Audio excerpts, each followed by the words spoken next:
Hi, thanks for watching. Previously I've made videos trying to point out that we can't trust old maps, drawings, paintings, books, or photographs. I think photographs have been getting manipulated since photography started, whenever that was. Now I found this image looking for orphan trains. And this is not an orphan train. It's a train carriage with no engine, and these kids are dressed in their Sunday best. They ain't orphans, that's for sure.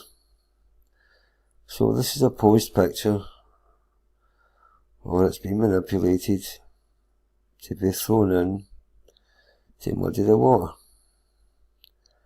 Right, so let me read this. The Boys and Girls Aid Society of Oregon. Now I suppose you could put any state in there. The Rescues Homeless, Neglected or Abused Children of Oregon receives juvenile offenders by legal commitment or otherwise. That's a bit vague. Who are in danger of being imprisoned. Provides for such until suitable homes or employment and oversight are found for them, and continues a systematic attention to their condition and treatment. Some of her work from June 1st, 1895 to October 31st, 1896 received and placed out in homes for legal adoption or on indenture, slavery. Under our surveillance, 470 children committed to us from the following counties. And there's a list of the counties. So they saved from the reform school 62 boys who were found guilty of crime by the courts, sentenced, suspended and placed in our custody at a saving to the state of Oregon of $11,904. These figures are taken from the reform school report, which shows that the cost of each boy for fee maintenance is $12 a month, and the average time for each boy at the school 16 months, hence the saving of $11,000. So, we have erected a fine building, but are now short of funds. Ain't that always the case? Please help us, and remember that it is wiser and less expensive to save children than to punish criminals. Right, so, is this all connected? Apparently, this is the only known photo of an orphan train. About 1900. So, that's all I know. And these are orphans. And they are not in their Sunday best. Nope, they are probably dressed in the only clothes they own. And these are the orphans from Illinois. And these are the orphans from Michigan. I mean, look at them. Look at the dress. I mean, these kids are wearing, I don't know if it's hand-me-downs or they've just got a big warehouse and help yourself. Because who owned these clothes before these kids are wearing them? Adults? Where'd they go? Right. And this here is Arkansas. Now, out this whole bunch, I think there's only 2 kids that'll make it. This guy here, he knows there's something going on. He's aware. This wee guy here, so is he. Right, so, what else? This wee guy's just been nosy. But her there, I think she's 15 and pregnant. That's what I think. She'll be bought by some single farmer. She'll spend the rest of her life thanking them. Right. So, orphan children here on Friday. Right. 11 boys and girls from New York brought to Tacoma for homes. A number of bright young boys and girls ranging in age from a year up to 15 will arrive in Tacoma on Friday morning from New York, looking for happy homes among the good people of the city and community. The little folks will be seen at the Lyric Theatre Friday morning at 10:30 and from 1:30 on in the afternoon. The children will be in charge of Alice A. Bogardus, who was in the city last week arranging details for their coming. And as the committee members, and it says, a party of 11 children, all exceptionally bright and well trained, and should appeal to many a home in Tacoma. I'm sure they will. And someplace else they can get children is here. This is a girls' asylum in 1892 in New York. And next to the photograph, the legend said, it is one of 20 the photographer had seen in that city at that time. So, right, schools. And this is the first school we're looking at. And unbelievably, this is California State Reform School. The photograph was taken in 1901. And they tell us that the school was built in 1891. Around about the same time as all these orphans are flying all over the place in trains. Okay, so there were some bad boys, and I think these orphans jumped the train. But how many bad boys was there to justify building this in 1891 as a reform school? Because that's what they say. So let's have a close look at this reform school they built for bad boys and girls in 1891. Now the first thing, there are no images of it being constructed. It just appeared. And it would seem that it just appeared with a floor below ground level. And they've had to add stairs to get access. And if I'm right, this has just been plastered to cover up any mud stains on the wall. Right, now, also here, we've got some tech, because that ain't no flagpole. There's another one over here. Right, so, what's that? In 1891. Now, they say it was opened in 1891, they don't say when it was built. And they also give you in here it's become standard now that they always put in a horse and carriage in every image. And there's a guy, just to give you a size of the scale, and this could have been put up at any time, and there's no date. And if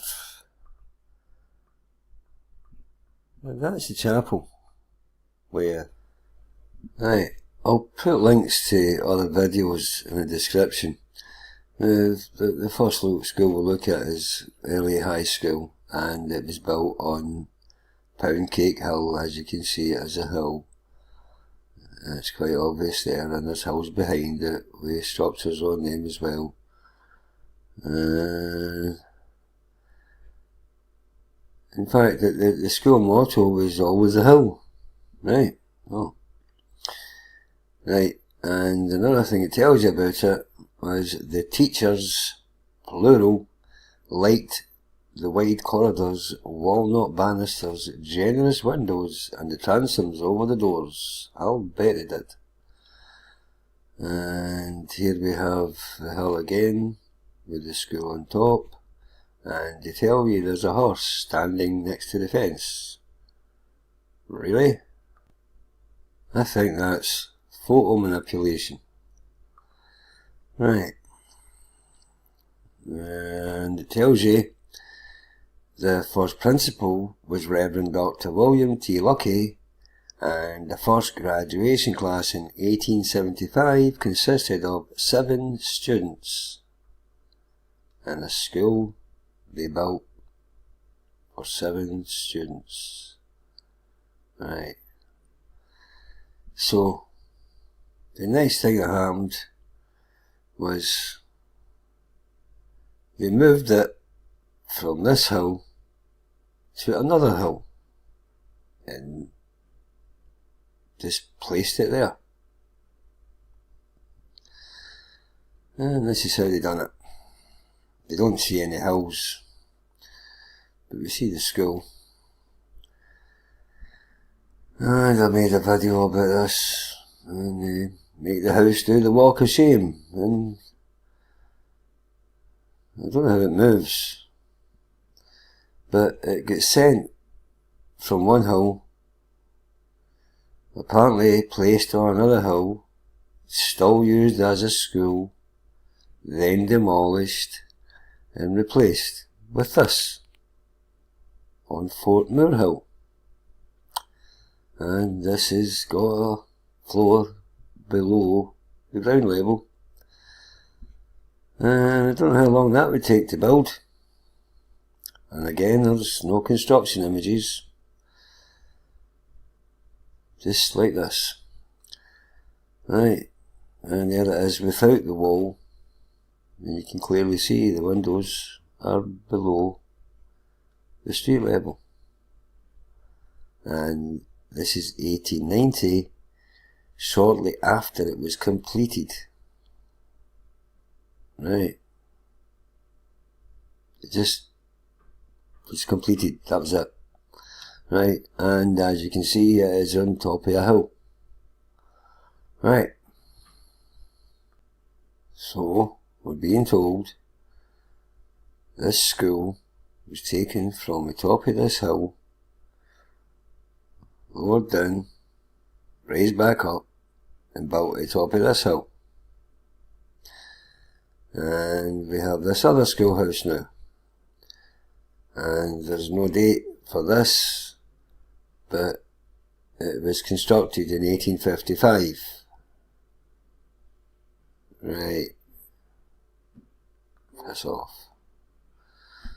Right, and it tells you here a panoramic view south showing Spring Street School, and they're telling you this is it here.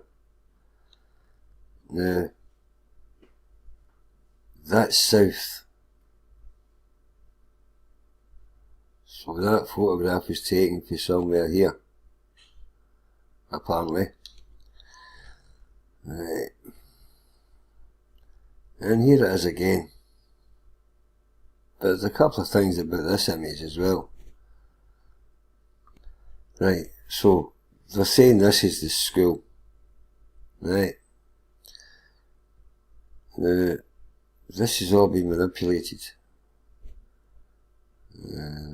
Right, this fence, this has got to be 12 feet high. At least, is it a fence? Is it a wall? Either way. Now, remember the school, the 7 kids? That was 1875. Well, here they're telling you, In 1873, the original Spring Street School housed 100 pupils and 1 teacher. In the 5 schools in Los Angeles, there were 14 teachers and 835 pupils, or 60 children per teacher. 2 years later, it was noted that the school was running a double set of scholars, one class filling the rooms in the morning and the other class receiving instruction in the afternoon. And in 1875, the other school had 7 pupils. And then it's telling you the site was vacated, and again they moved schools. Now,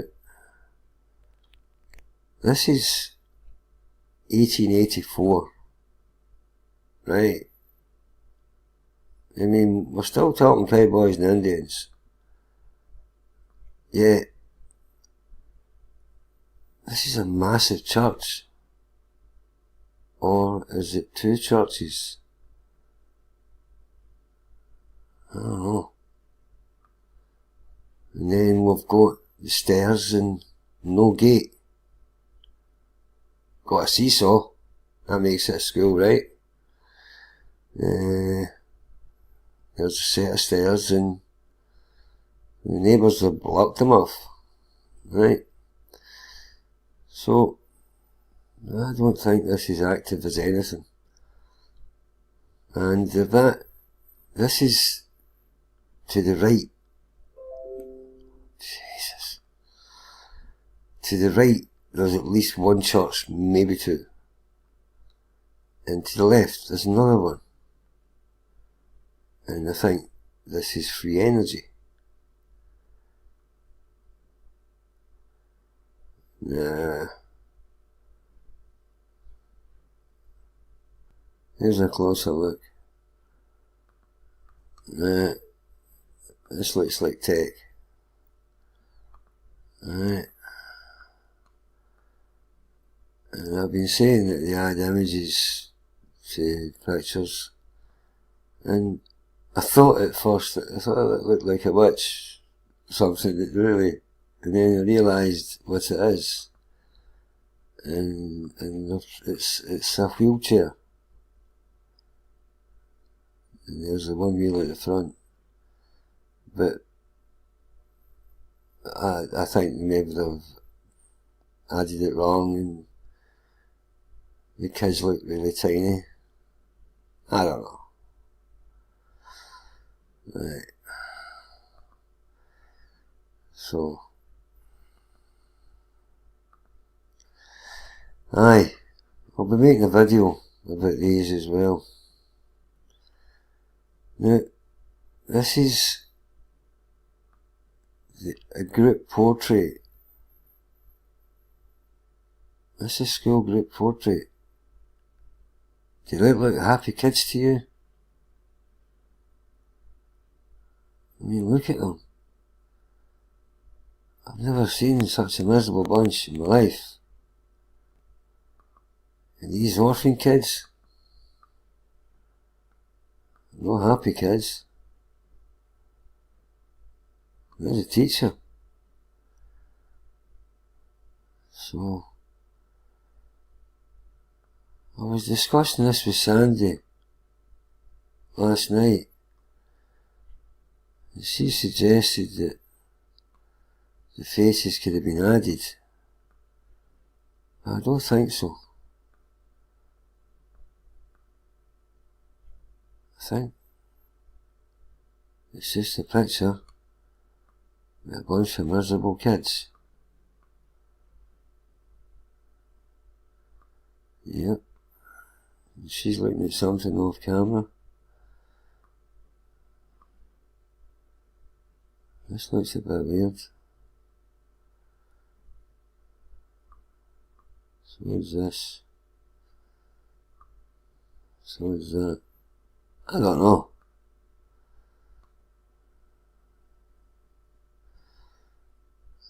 I don't know. Some of them look as if they fit and some of them don't. So, is it Photo manipulation. It's just a bunch of heads just stuck on a bunch of bodies. Something ain't right. Well, thanks for watching. Please comment.